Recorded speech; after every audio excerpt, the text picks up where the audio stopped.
evening and welcome to Dog Talk. I'm Dan Camilleri. And I'm Laura McKillop. We'd like to start by thanking Enduro for their ongoing support in bringing you our fortnightly Q&A. Tonight we're fortunate enough to be speaking with Nathan Brown from Nil Rain Working Dogs. And we'd like to thank Enduro, obviously always, for their support and their high-energy food for working dogs with real kangaroo meat. How you going, buddy? Good, how are you? Good, thanks. Did I say something wrong? You You looked at me like I stuffed up just there. kept going for a little bit. Sorry. Just like the sound of your own voice. I do. I don't mind that. But anyways, we're talking to Nathan tonight, mate. How was your day, mate? A bit cold up there, down there, up there? Yeah, no, it was a nice day, but yeah, no, my day was pretty good, yeah. Very good, mate. Very good. Mate, for people that might not know you, Nath, where's home?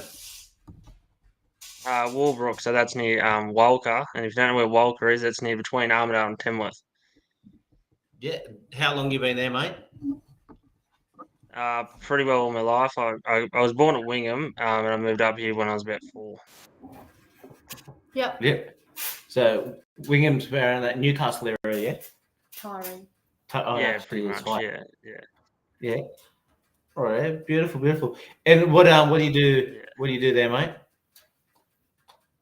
I just work on a few places. I work on a place 3 days a week, and then I do a bit of contract mustering, and I do a day a fortnight at a quarry as well, yeah. Busy. Yeah, try and stay busy, yeah. What are you doing in the quarry, mate? Playing on a machine, on a digger? Yeah, sometimes it's they sell rock. They put make rock walls and that sort of thing, like footpaths and that sort of stuff. So yeah, mostly they just dig it out and then we sort it out in the piles and then put in the bobcat and put it on a pallet and yeah, off it goes on a truck. Yeah. And how often are you thinking about what dog you're going to put to what dog next while you're sifting through dirt, mate? Yeah, most of the time, and at lunchtime it's good. I take the young dogs out. It's a good day to play with them because you don't have to worry. There's no stock around or anything. You just Do you like to hang around with your young dogs away from stock? Just form a bit of relationship Yeah, and I bond? do. I try and spend a lot of time away from stock. I think that's the important bit. Most of it is off stock, I think. Yeah. And where did your love for working dogs come from? Oh, I don't know. I think it's in me breeding more than anything. Like we've always had them. Yeah, but Dad started trolling when I was pretty young, and then yeah, I started trolling, and I think it was an excuse for him to go to trials because I was trolling. So yeah, just kept going to him. Yeah. And there's a bit of family history within the Brown family, I guess, of dogs. Didn't your grandfather? Yeah, Sorry, what was that? Yeah. No, you're going to say, didn't your grandfather? And he stopped for it. Yeah, no, I was going to start for him. You want to tell us a little bit about that? Yeah, so we've always had dogs, and my grandfather, like his family at those Browns, they had a pretty good line of dogs. Used to swap them between each other, like his cousins and all that, and yeah, that sort of bloodline died out for 20 years, like before I remember anyway. And then Dad didn't want them because they were pretty ugly, but now I think he wouldn't mind them back. That's sort of what we're trying to be breeding, very similar style to what he had, but yeah, they were sort of they used to call them red barbs, so most of them were red and white dogs, but that's sort of more of a Kelpie style of dog, yeah. And you just mentioned there that you like trying to breed it back. Like, what was it about those particular dogs? What was the style of them? Yeah. Yeah, they were pretty feely dogs. Like got around the lead, and you didn't need to say a lot to them, and they get around the lead and they drop down on their guts, and like a very natural stop and that sort of thing, a bit of cover and then a bit of bite when they needed it. Yeah. Yeah, cool. And you mentioned earlier when you're not sifting around the rocks and the dirt there, actually hit a bit of a heartstring there back in the quarry days. It reminded me of selling diggers. Yeah, I love playing with diggers. Diggers are fun. What type of work are you doing, mate? The rest of the time in your contracting there? Most of it's stock work, but yeah, a bit of everything. But yeah, probably 60 or 70% of my work stock work, sheep and cattle mostly. But yeah, do a bit of fencing and a bit of stick raking and whatever needs doing. Yeah.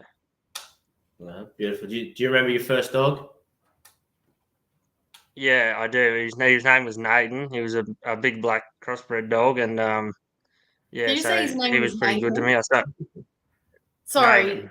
Yeah, Nathan. Nathan, like Malcolm Nathan. Oh, Like Yeah, Malcolm Nathan. Yeah. I was thinking it was Nathan. I thought that's what I heard at first, but Malcolm Nathan, that's a pretty notorious name. Yeah, sorry. yeah. Well, he was on the run up around home, so those Yeah. pups were born the same. He was on the run, so that's how he got his name. But yeah, that used to get a bit confusing at trials. Sometimes they put it down as Nathan, Brandon, Nathan, or yeah. But yeah, no, he's my first dog. I started trying with him, and yeah. Is he still around, or how long ago was that, mate? I started trying him when I was 11. I reckon I got rid of him when I was probably 16. I moved him on. Sold him to a bloke with owned a farm, and I think he was pretty happy with him. But yeah, we had his little brother. His name was Bin Laden, and and then we still got that bloodline a little bit in our dogs. Yeah.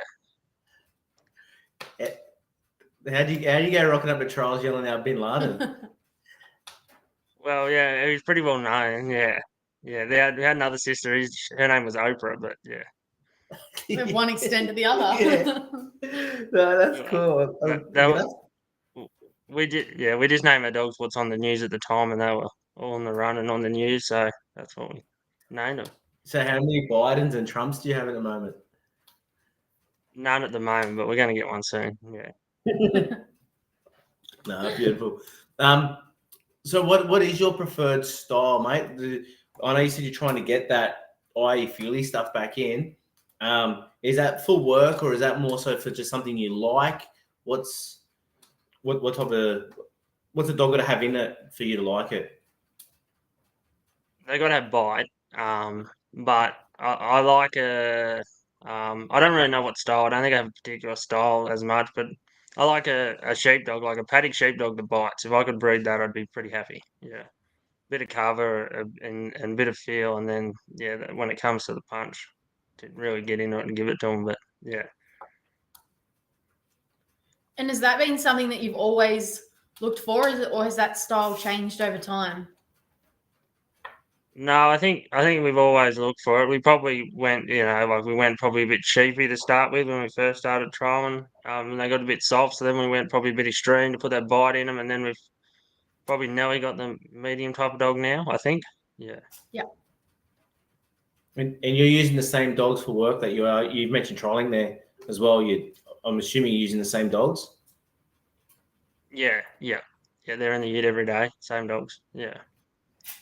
But do you let them? How do you go then about tuning your dogs for trial? Like at work, do you let them get away with a bit more, let them use a bit more of their head, and then screw them down a little bit before you go to a trial? No, not really. You work how you trial, and you trial how you work. That's the way I go about it. But yeah, no, you just got to do everything correct. You're not letting them cross and whatever else they do when they're at work. You just keep it correct, and I think you go to trial and it's pretty well the same. Yeah. Yeah. Beautiful. Do you want to tell us about a few of the dogs you got there at the moment? Yeah, we've got a reasonably average team at the moment. I got Megan. She's probably done a few special things, but yeah, no, we got sort of I got Megan. She's won a few trials and that sort of thing now. She's an open bitch, and then Uh, Dad's got a good open bitch called Music. Well, she was by Bin Laden, and yeah, she's an open bitch now, so she's going all right. And a couple of the older bitches like Magpie, my little sister trials her, and Shazza, my little sister will trial her too. And they're getting a bit old now, but yeah, a few young ones coming up. But yeah, I see how they go in 12 months or so when we start trialing them. And got any young ones coming through? Yeah, a few. Yeah, a couple out of old Magpie. She's been a pretty good brood bitch. Most of the dogs in the yard are related to her. We put her to Princess Timmy twice. Um, some of them have just started trialing, and then we done. The next litter's probably 7 months old, and yeah, a couple of them probably trial too. I think. Yeah, beautiful. What do you have to see in those young dogs to go on with them yourself?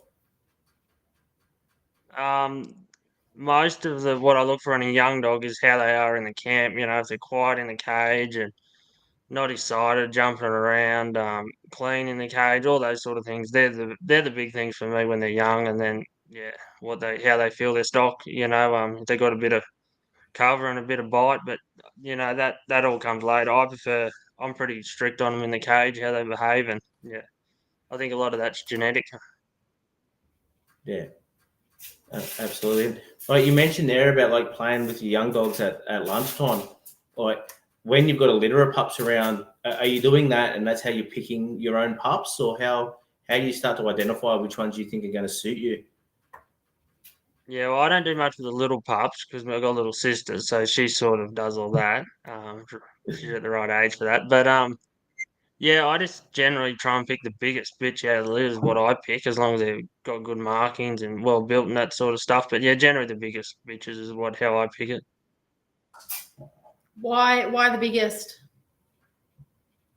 Oh, I just think you get a nicer type of a dog at the end. Yeah, I'm saying that we bred the last litter. I kept the biggest bitch, and another lady, she got there was only four in the litter, so there wasn't much between them, but she got the small one, and I seen it the other day, and yeah, it's a fair bit bigger than mine. So yeah. And why bitches? Oh, I just like bitches because it's easier to take them to a dog than have a dog and try and find bitches for it. We've only got a handful of dogs here. Like, between four of us, there's only 16 dogs, so it's pretty hard to not have them closely bred and go outside. And I just find bitches are easy because you can just find a dog, and generally people let you put it to them. So Yeah. Yeah, absolutely. What do you enjoy about the breeding aspect of your dogs, mate? uh, I think you got to breed what you want because you can't. No one else is breeding what you want. Some of their good traits are my bad traits, and my bad traits are their good traits. But you got to breed what suits you, and I don't think a lot of times you can buy it. Yeah. That's fair enough. Yeah, no, Yeah. I think that's important too. I think sometimes people lose sight of when they're breeding, and at the end of the day, I think what you just said there, like especially their good traits, their bad traits, their bad traits, and the good traits, like breeding for yourself, I think is really important. Yeah, yeah. No one does your job. And do you try to keep several on from a litter, or do you only pick your one bitch and move most of them on? Yeah, yeah. Normally I pick a bitch and Dad will pick one.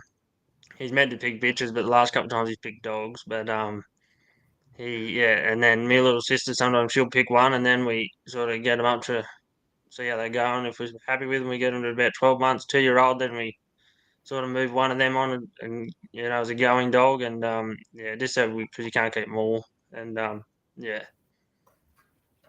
Yeah. When do you start putting time into that young dog? Like you said, you take him to work with you and stuff, but when does the training sort of kick in? Probably 3 months. I reckon I really start to get into it, and sort of 6 months to 9 months I get pretty serious, and then from 9 to 12 I sort of expect them to be trolling. Yep. And what are you like? What are you doing in that 1 to 3 to 3 to 6 and 6 to 9? Like, what are you doing with your dogs in that time? Like, besides just hanging out, and once you actually start them. Well, I teach them to lead, start with, and then I teach them to lay down. I teach them to stop off stock, teach them to lay down, um and that sort of thing, and come to you, and all just the basic stuff, jumping in the cage, and then from sort of 3 to 6, because I've already got a stop on them on stock, I just take them in and I can already put a stop on them, Yeah. generally, most of the time. And then yeah, once you got a stop, you can sort of, sometimes it's a lot younger and sometimes a lot older, but you can start teaching their sides, and then once you got the sides, you can do your cast, yeah, and I think sort of probably by 6 months, I expect to have pretty good stop on them, and by sort of 8 months, I expect to have reasonably good sides on them. Yeah. And do you have a training setup, like an ideal training setup for that, or do you just wing it, or what kind of setup do you have? We just got a holding paddock, and it's probably just an 8 wire fence. So there's the things go to pear shape, it can go pretty pear shape pretty quick, but doesn't really happen very often. We've got pretty quiet stock, but yeah, I just drop an older dog out and keep the sheep balanced up to me, and then let the pup go, and then if the pup most of the time holds stock together, and then once that pups hold stock together, like if I put a pup around, it starts working and it can't hold stock up, quiet stock. It's probably no good for me. I might give it another couple of goes, but then that's why I don't start them until a bit later, so they can, that 6 months old, 4 to 6 sort of months on stock, because they can get around them by that age. When they're a bit younger, they're always catching up because they're a bit little, and if they come in a bit tight and the sheep start running, well, they can't catch it. Yeah. And when are you transitioning them from sheep to cattle? Like you've mentioned the sheep get going, so I'm assuming you start them on sheep.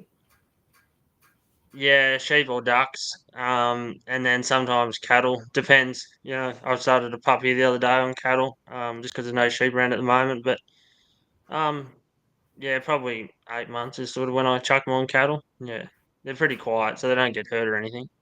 Yeah. You mentioned ducks there. It's something I've always wanted to actually start. I wanted to toy with. I just haven't had the time and to look after something else, another animal at the moment. What do you enjoy about getting them around ducks, and what are there any things that you see that they comes out in them early that where you start to identify? Yeah, the ducks are a hard one because you've got to have the right ducks.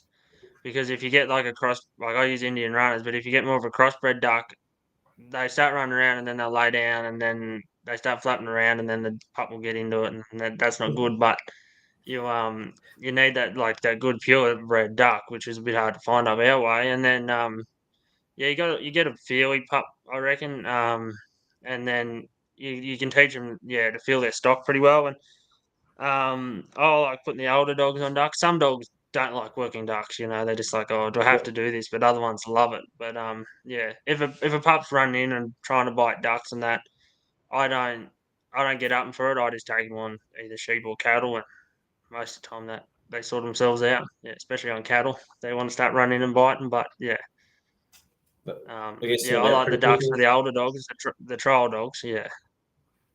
You feel that you just find a little bit more finesse. Yeah, and it's surprising how much pressure a duck will put on a dog.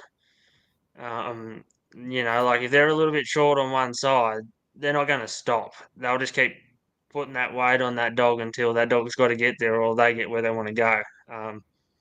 I had a dog here I was training for, and it looked good on sheep, and I thought, oh, I'll put it on the ducks, and it was like I knew it was weak, but I thought, oh, I might make a 3 sheep dog, and I put it on like a very feely sort of dog. I put it on the ducks, and I thought this looks really good, and I started videoing it, and those ducks just jammed a heap of weight on that dog, and it tail turned probably 20 times, and It always the goes to dog shit when you just start Yeah, videoing. as soon as you get the camera out, right? yeah, and I can't so that video. dog didn't last much longer. Yeah, Yeah, it's but it's funny. yeah, Like I was only with my nephew the other day, and I just watched same thing. Like he's got one runner duck there and a couple of crossbreds, and the dog was coming around. The dog works his chicken's beautiful, doesn't have stock, right? And then it comes with his ducks, and it pushed in the runner duck, and that moves, and then the other ducks look at it, and just took the dog on. And I was just like, I never expected to see a duck take dogs on. Yeah. And it took it on. The dog's like, whoa. And it is like, you can see the dog looking at the ducks, looking up at my nephew, looking at the dog. It's going, I'm not allowed to come in and nail that, am I? But yeah, I like you mentioned there about putting weight on it. It's not something you'd actually think of. Do you use them to train your older dogs, like fine tune certain things? Yeah, I just use them when I'm get home from work and it's a bit late, and I just want to throw them around. It's just easy because they're right near the house. But yeah, I don't use them a lot. Probably once or twice a week, just chucking an older dog around there. But yeah, you get to see if your dog's cutting in, because especially when I'm working on cattle, like it's hard to see what the dog's doing on the other side. And you can really you're looking straight over the top, so you see all that. Yeah. How do your older dogs? How do they say you're working your sheep, you're at work on your cattle, you muck around with a little bit on your ducks. How do they kick around in different gears? Like, do they really work? Do they work differently on a different type of stock? Yeah, they read their stock reasonably well. And yeah, sort of going back to the ducks, the harder biting dogs I've got on cattle generally the best dogs to work the ducks with because they soften right up. And that's the sort of dog I'm trying to breed, is that dog that can feel their stock. They should only be biting anything when they need to. Like, to me, working a cow and working a sheep's no different, because if a cow comes out of the dog, well, or the dog's trying to make that cow move, well, it can do what it wants. But if a cow's poking along, the dog shouldn't go near it. It should just leave it alone. And that's the same as working a sheep. If the sheep's poking along, there's no reason for a dog to be annoying it. And sheep generally don't turn around and want to fight a dog unless they got a little lamb or something like that. Yeah. Yeah, no, absolutely, mate. Speaking of your dogs, there, like, have you got a particular line? Like, obviously, you mentioned like your dad and your grandfather as well. Like, but have you got a particular line, like outside lines, that have influenced your own breeding? Yeah, we got a lot of Woodford in our dogs now. Like Woodford Jack, he's pretty prominent. Most of our dogs, you look at the pedigree, and he's either a father or a grandfather, or even a great grandfather now. He's probably been the most influential in the last few years. But then, if you look back a fair bit further, there's a lot of Croasdale Rip, and a lot of Princey stuff. Princey's Clyde, and probably Jack's probably the one that's up there close. Yeah. Yeah, and all collies. No, I got Kelpies as well. Well, most of my dogs are like Kelpie cross. Yeah. But yeah, most of them are sort of that crossbred dog. But yeah, sort of more collie influence now. But I do have I registered suppose, Kelpie as well. Yeah. yeah, right. Yeah, and like you mentioned there, like a lot of Kelpie collies cross. Like, how do you go? Obviously, that's a line that you guys have had for a while now. How do you guys go keeping that'd be pretty cool, and keeping the balance, and the consistency within what you're breeding? Well, I think it's easier with a crossbred, to be honest. And then with a crossbred dog, when you breed, you just got to go back pure, either a pure Kelpie or pure collie. It doesn't matter, but you just got to go back. The next cross is a purebred dog. Yep. And then, if you go one way with the Kelpie, then you come back to cross, or come back to like full collie dogs, or how do you guys find? How do you try and work that out? And I suppose then it's based around what you want to achieve and what's around at the moment. Yeah, what's around at the moment, I think after that, like once you go crossbred and then you go the next generation, I don't think that generation matters. It can go back either to a Kelpie or a collie. Yep. Any particular reason that you guys, because most people we speak to have gone one or the other. Yeah. What's your guys' particular reason, the way that you're doing the way you are doing it? Sorry. Well, we don't really plan to do it. It's just we just find a dog we like at the time and then breed to it, and it seems to work. But yeah, no, I'm not. Doesn't bother me what they are. They're very similar. I can't see what the difference is between a Kelpie and a collie. I don't know why it wouldn't breed on. It's you look at any other breed, like I know cattle and everything. There's a lot different genetics wise, but like you have a black baldy cow, you put it to a black bull, it's got an Angus calf, doesn't it? And that calf will breed on. If you put it back to an Angus, it still breeds a good calf. I don't see why a dog's any different. Yeah, beautiful. I love that you're open-minded like that, mate. That's really cool. Do you think that's something you'll stick with long term, those crossbreds? Or you said the collies have got a lot more influence over your lines these days, but where do you see that going in the future? Yeah, I don't see us not having a crossbred. Like, if they got pure and I could only find collie dogs that suit, I'd go just have all collies, or it just depends what's around at the time. I'd like to put a Kelpie over a few of them, but I just can't find a Kelpie dog that'd suit my bitches, Yeah. What are you looking for to suit your bitches? More dog? Well, no, I don't like a dog with bark.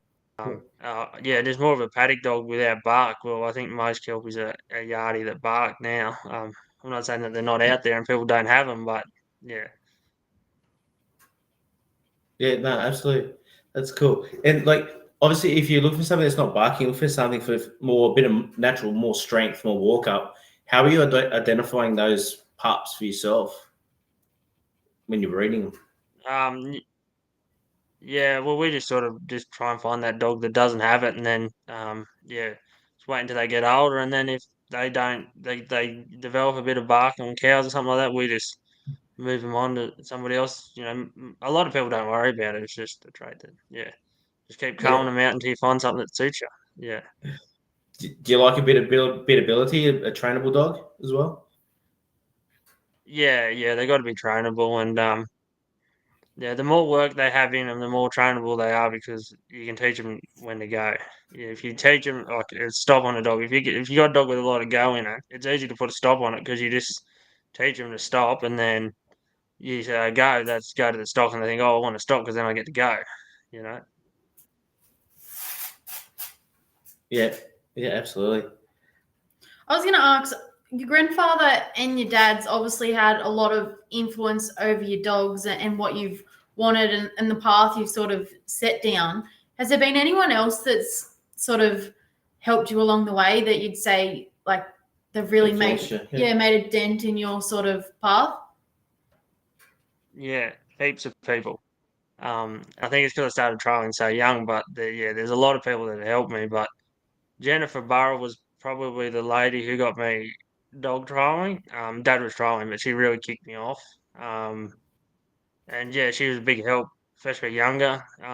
You helped me out and taught me a lot of things. And then Dick Chapman, he really taught me to trial. Like I think you got to find somebody when you start, especially when you start trialing.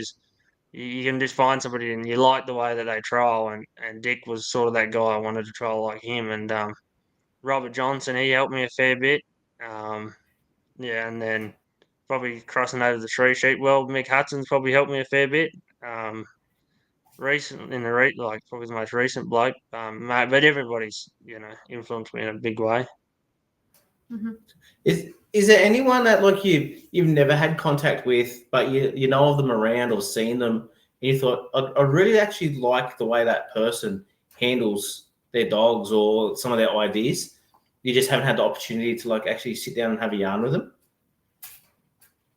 Uh, Probably not because most of the handles I see are in New South Wales or Queensland, and I've sort of met most of them in the travels over the years.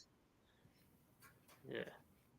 That's good. Has there been a dog, an influential dog that you'd love to own that you've seen around and gone, shit, I'd love to have him in my camp? Yeah, Riverside Jack, he was probably the best dog I seen growing up, consistent wise anyway, it didn't matter what sort of cattle, what the cattle were like, you could, or yeah, only cattle drive, but there'd be some pretty rank cattle, and old Riverside Jake, he'd just go around them and put them through the course like it was nothing, yeah.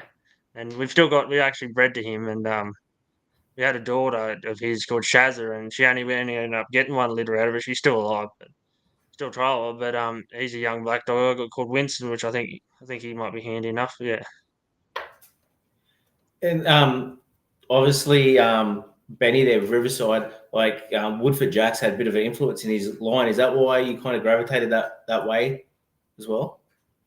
Yeah, yeah. So our main sort of brood bitch was Riverside Magpie. So she was out of Woodford Jack by Highlight Dot.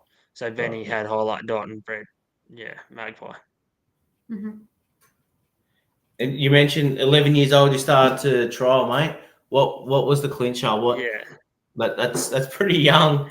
Like what was it? They got you on board. yeah. Well, I always wanted to trial.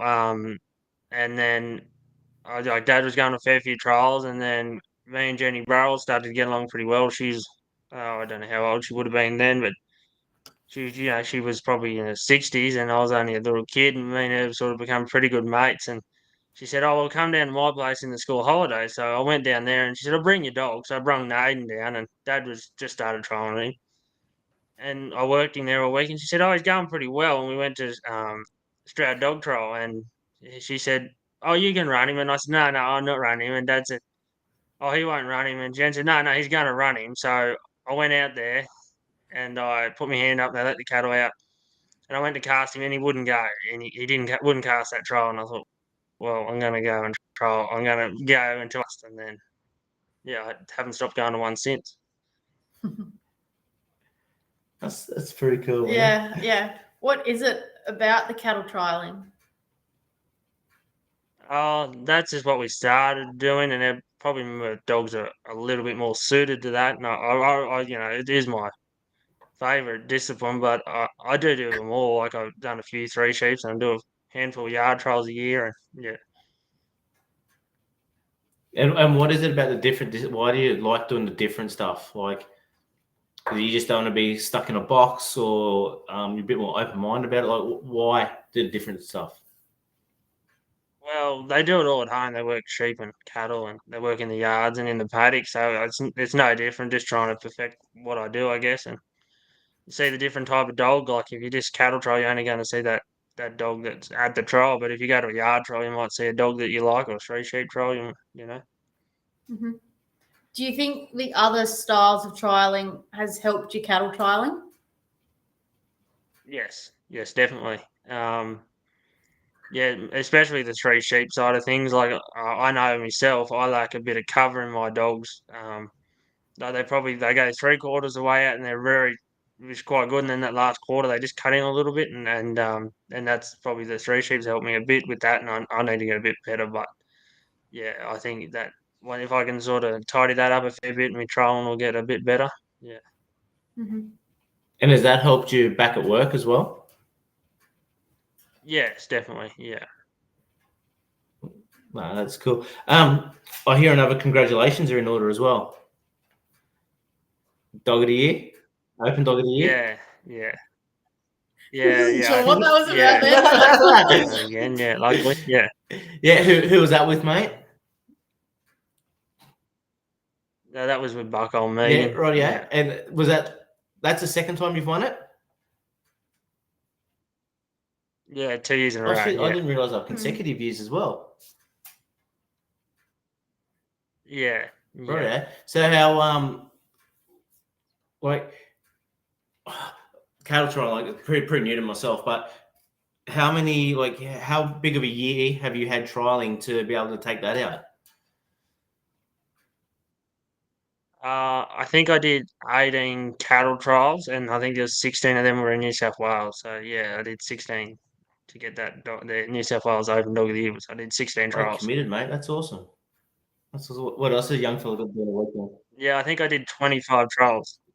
Yeah, right. And what about what keeps you back? What keeps you coming back? Like to there's 25 trials. Like what keeps you coming back? To, like week in, week out. Like besides just running a dog. Like you've mentioned some names there tonight, and they're pretty well known names. Surely that the influence would have to suck you back in, week out. Yeah, well, I think what keeps getting me back to the trials is that you can always do better. Like you can go to a trial and your dogs can work very well, but you think, oh, they were either a bit tired or they, run through a couple of stops or they didn't come climb, and then you practice and then you think, oh well, I think I've got that right, and then you go there and think, oh no, that's not quite right. My sides weren't as good as they should have been. So you go home and practice again, and then you go back and then you get that right, and then the stop's not quite as well or something. So then you got to fix that, and you never quite get it perfect. So you got to keep going back, and yeah, just trying to get better. And your sister's trial as well? Yeah, my little sister, she trials a bit. Yeah. And she's running her own dogs or your dogs, mate? Yeah, well, she runs Dad's dog, well, her dogs, but Dad trials them, I trial them, and then she'll trial them as well. Yeah. And how do you all travel together? Yeah. Yeah. How's that going in the car, mate? How's the sportsmanship in the car on the way to a trial and then on the way back? Well, it's pretty good between me and Dad. We don't really talk about how we went that much, like who won or whatever. But when my little sister's in the car, she always says if I don't do any good and she does it right, oh, I done better than you, or Yeah. Do you still get nervous trialing, mate? No, I never got nervous. Never. Even as a young fella? No, never. Why do you think that is? Because not many people say I that. don't know. No. I don't know what it is. I just, like when I was in the state of origin, that's a pretty big thing, and I know a few patrollers that don't get nervous. Normally, they get nervous in that, and I thought, oh well, maybe I'll get nervous now, and I was waiting for it to happen, but it hadn't happened yet. But yeah. And after taking out 2 Open Dog of the Years, what's something you'd like to? Is there something that you like a pinnacle for you that you love to achieve? Yeah, I'd like to get 3 years. But no, I don't know. Probably the Australian Dog of the Year. That'd be pretty good. But yeah, it's just too much traveling at the moment. But yeah, one day I might get there. But yeah, I don't know. I just want How's to that keep working? being pretty consistent. Yeah. Yeah, cool. How's that working in cattle trialing? Like, is that like is the Australian in a different state every year, or was it the one place? So I know how the yard dogs work. Yeah, no, we say it's Australian, but it's really just in New South Wales and Queensland. Yeah, But yeah, so one year, um, the Queensland will won the Australian titles, and then the next year New South Wales will run it. yeah. Yeah. And is it a different location, like within New South Wales Yeah, every year, yeah, and within Queensland every year? And yeah. It's just whatever what committee sort determines of puts that? their hand up. Yeah, all Just right. well, really, Whoever, whatever committee wants to run it. Yeah, yeah, yeah. Have you got involved in any committees? yeah, yeah. So I'm a vice president of the New South Wales this year, and then I help run Walker Dog Trial, and I help run Walbrook Dog Trial. Yeah, beautiful. And have you taken like stepping up into the committee and been a vice president? What takeaways have you had from that? Well, I only got it the job the other day, so Oh I yeah, haven't done congratulations! nothing yet. But yeah, hopefully, yeah, do all right. But yeah, All right, well let me change it again. Why did you put your hand up for that? Like what enticed you to jump on board and support it? well, I think they do such a great job, all those executive people, and I go to trials. I'm probably one of the only trials that won. So I just think, well, sometimes if there's a committee is not sure on how to do something, at least there's an executive there to make sure it's okay. And if they've got any complaints or whatever, they can, sometimes you forget about things later on. They can just come and see me, and then we can take it to New South Wales and see if we can make things easier for trial committees or members or whatever. Yeah. That's cool, man. I love that you're giving back. Like, that's really cool. And like I think you mentioned 3 generations of trialing there. So that's pretty cool. Was your dad or has your dad and your grandfather been involved in committees as well? Like that? Yeah, yeah, they were committee people. Dad, I'm not sure if he's been involved as much as, but my grandfather, he was very involved. He showed a lot of chooks actually, so he done was in a lot of involved in that and run camp drafts and that sort of thing. Yeah.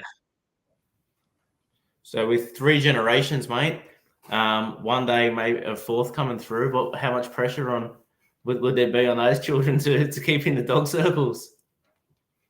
Yeah, well, they know we got to do it, don't they? Like, it's like my little sister. She didn't really get a chance. That's about the only thing that happens here. So, yeah. Nah, that's cool, mate. That's cool, mate.